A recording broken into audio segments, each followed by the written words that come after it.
Selamat datang di video terbaru saya. Video ini merupakan bagian dari video series yang berdiskusi soal berbagai topik seputar teknologi blockchain dan aset kripto. Video ini diproduksi bekerja sama dengan Akademi Kripto. Nah, seperti biasa, sebelum kita masuk ke materi, kita akan diskusikan dulu halaman disclaimer. Berbagai informasi yang disampaikan dalam video ini bukan merupakan ajakan untuk menjual atau membeli instrumen apapun, melainkan untuk tujuan edukasi semata. Termasuk ketika ada penyebutan nama produk, nama merek, nama aset, itu bukan berarti endorsement terhadap produk, merek, atau aset tersebut. Nah, topik apa yang akan kita bahas? Kali ini kita akan berdiskusi atau membahas soal data availability, atau kalau diterjemahkan menjadi ketersediaan data, atau mungkin lebih tepatnya aksesibilitas data gitu ya. Nah, jadi kalau kita lihat sebenarnya secara sederhana blockchain itu kan bisa dilihat sebagai sebuah database ya. Tetapi database-nya di blockchain itu bukan database biasa, tetapi database yang memang proses penulisannya unik, kemudian siapa yang boleh menulis itu unik, kemudian database-nya terbuka, bisa diakses oleh siapa saja, ya. Kemudian isi dari database-nya juga harus sesuai dengan protokol yang telah ditentukan. Jadi biasanya isinya adalah transaksi, gitu ya. Nah, jadi seperti halnya database, misalnya kalau kita mengakses satu website ya, website 2.0 itu kan di belakangnya, back-end-nya itu menggunakan database. Jadi ketika kita mencoba mengakses sebuah artikel, dia akan mengambil data dari database. Jadi ketika ada permintaan akses terhadap artikel tersebut, si website itu akan menampilkan informasi atau data yang tersimpan dalam database di mana data tersebut tersedia pada saat diminta gitu ya. Jadi kalau misalnya dalam satu waktu database itu mati atau tidak bisa diakses, ya ketika kita mencoba membaca satu artikel tersebut ya tidak bisa karena datanya tidak muncul. Nah, artinya ada permasalahan soal data availability di situ. Nah, kalau di blockchain, data availability itu tidak sekedar masalah soal operasional, tidak sekedar soal bagaimana transaksi itu tidak bisa dibaca kembali sebagai sebuah histori gitu ya. Kalau kita pikir-pikir sebenarnya transaksi finansial terutama, kita sangat jarang melihat data statement, financial statement atau bank statement, kecuali kalau misalnya kita mau mengajukan KPR, baru diminta bank statement. Tapi biasanya yang kita lihat adalah berapa saldonya, gitu kan. Kemudian apakah transaksi tersebut berhasil, sudah selesai. Tetapi kalau di dalam blockchain itu data availability itu punya makna yang lebih dalam, punya peran yang lebih luas, termasuk dalam hal desentralisasi. Nanti akan kita lihat bagaimana peran data availability ini dalam hal desentralisasi di dalam blockchain. Nah, ternyata data availability ini juga berdampak pada security, performance tentu saja ya, dan juga usability atau kebermanfaatan dari blockchain tersebut. Nah, ini ada satu kalimat yang lucu, yang menarik. Kebanyakan pengguna itu tidak notice, artinya tidak melihat adanya perbedaan signifikan apakah ada data availability atau tidak, sampai ada masalah terhadap data availability. Jadi data availability ini memegang peranan yang unik. Dia peranannya penting, tetapi kalau dia tidak ada, peranannya di belakang layar, tapi kalau dia tidak ada, jadi semua muncul masalah besar. Oops. Nah, apa itu data availability? Jadi data yang bisa diakses oleh publik. Jadi konsepnya itu sederhana. Data availability adalah data yang bisa diakses secara publik, tersedia saat itu juga. Jadi konsepnya adalah semua transaksi itu kan harus bisa dilihat di dalam network, tersedia atau bisa diakses atau bisa di-retrieve, dibaca kembali oleh siapapun yang terhubung di jaringan gitu ya. Nah, jadi validator itu butuh full data di dalam proses memverifikasi sebuah blok atau banyak blok. Jadi ketika mau memverifikasi satu blok, maksudnya memverifikasi tidak hanya satu bagian dari blok, kalau misalnya keseluruhan, itu data availability harus tersedia. Jadi semua informasi dalam blok tersebut juga harus ada. Jadi validator akan mengkonstruksi semua informasi yang harusnya ada di dalam sebuah blok baru bisa diverifikasi, gitu ya. Kalau misalnya tidak ada bagaimana? Bloknya mungkin bisa dianggap sebagai satu blok yang sah gitu ya. Misalnya karena memenuhi syarat konsensus. Tetapi validitasnya bisa dipertanyakan. Apakah blok ini memang valid atau tidak gitu. Nah, jadi validitas ini memang bergantung dari konteks. Konteks dia divalidasi karena apa? Nanti akan kita lihat beberapa contoh konteksnya ya.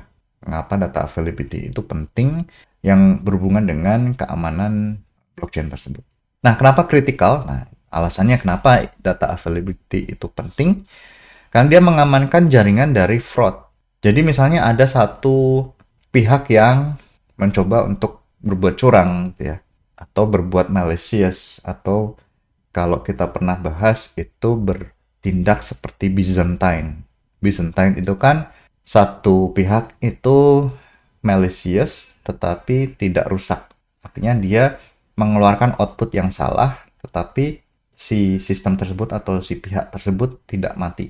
Kalau misalnya si pihak tersebut itu down atau mati atau keluar dari jaringan, itu sebenarnya mudah ditangani. Tapi kalau misalnya fraud atau terjadi Byzantine atau terjadi malicious, nah itu memang penyelesaiannya lebih kompleks.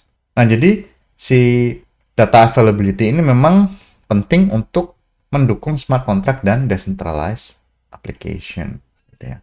Kemudian kalau kita ingat kembali pembahasan soal light client itu kan sangat bergantung pada full client atau full node, di mana ketika memverifikasi sebuah transaksi, dia karena tidak menyimpan data apapun selain block header, dia harus meminta informasi terkait dengan transaksi, kemudian Merkle proof, dan informasi terkait dari full node.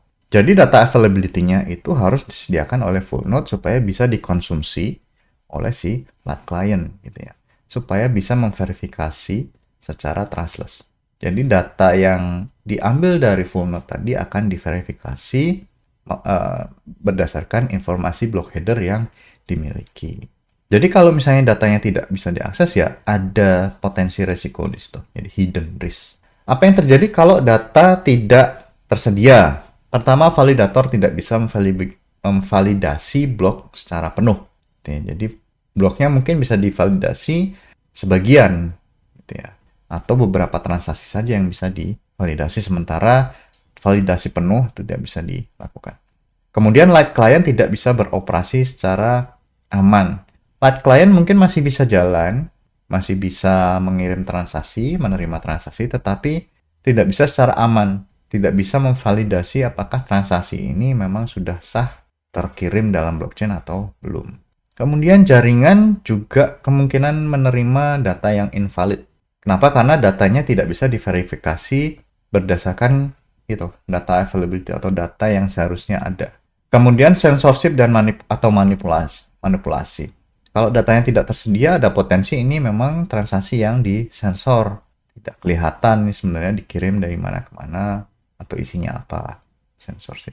Data availability dan data storage. Jadi data availability itu tidak sama dengan data storage atau permanent storage. Kalau storage itu menyimpan data selamanya seperti IPFS dan Arweave. Tetapi kalau data availability itu aksesibilitasnya terkait dengan apakah data tersebut bisa diakses atau tidak.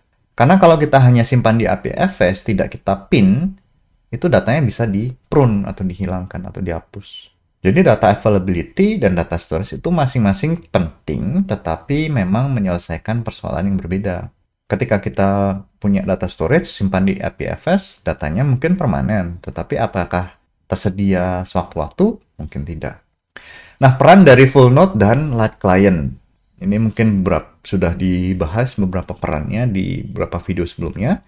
Full node itu menyimpan dan mengecek semua data, informasi dari Genesis block sampai transaksi terakhir itu disimpan di full node. Kemudian light client, dia berkebalikan dengan full node. Dia hanya punya block header, tidak punya semua data. Jadi datanya akan mengambil dari full node gitu. Jadi light client akan terkoneksi dengan full node, mengambil informasi yang penting-penting saja, diverifikasi terhadap block header. Jadi kalau tidak ada trustless access, si light client itu bisa vulnerable atau punya celah keamanan situ. Nah, kita akan berdiskusi sedikit soal layer 1 dan layer 2 terkait dengan data availability. Gitu ya. Nah, jadi bisa dianggap bahwa layer 1 itu merupakan layer blockchain yang menangani data, yang menyediakan data atau informasi. Sementara layer 2 itu akan mengeksekusi informasi. Jadi hasil akhirnya dia akan dipost atau disimpan di layer 1 gitu ya. Nah, karena eksekusi itu terjadi di layer 2, itu bagaimana caranya supaya proses eksekusi ini bisa diverifikasi. Kalau misalnya semua disimpan di layer 2, sementara layer 2 itu misalnya tidak punya data availability yang bagus, ini gimana caranya supaya sistem yang berjalan di layer 1 ini tahu bahwa layer 2 itu telah bekerja dengan baik atau mengeksekusi data dengan baik, kemudian menghasilkan output yang benar. Kalau misalnya tidak ada data availability, layer 1 informasinya nanti akan salah. Karena di layer 2 itu tidak akan memposting kemudian mengeksekusi ulang semua proses yang sudah dilakukan di layer 2. Jadi yang di layer 1 yang didapatkan adalah hasilnya atau outputnya atau proofnya atau buktinya. Nah, jadi kalau layer 2 kan kita bisa ingat itu ada dua tipe. Yang pertama adalah ZK rollup, kemudian yang kedua adalah optimistic rollup. Kalau optimistic rollup memang data transaksinya disimpan di post di L1 sebagai call data kalau di Ethereum. Nah, call data ini sebagai data availability. Jadi, semua orang yang bisa validator atau orang yang mau memvalidasi hasil akhir itu bisa melihat apakah data transaksi-transaksi dieksekusi dengan benar. Nah, kalau misalnya tidak terjadi demikian, misalnya layer 2-nya offline, kemudian tidak ada data availability, ya tidak ada verifikasi dilakukan di situ. Jadi data availability memang penting karena ya eksekusinya tidak di layer 1, di layer 2 semuanya.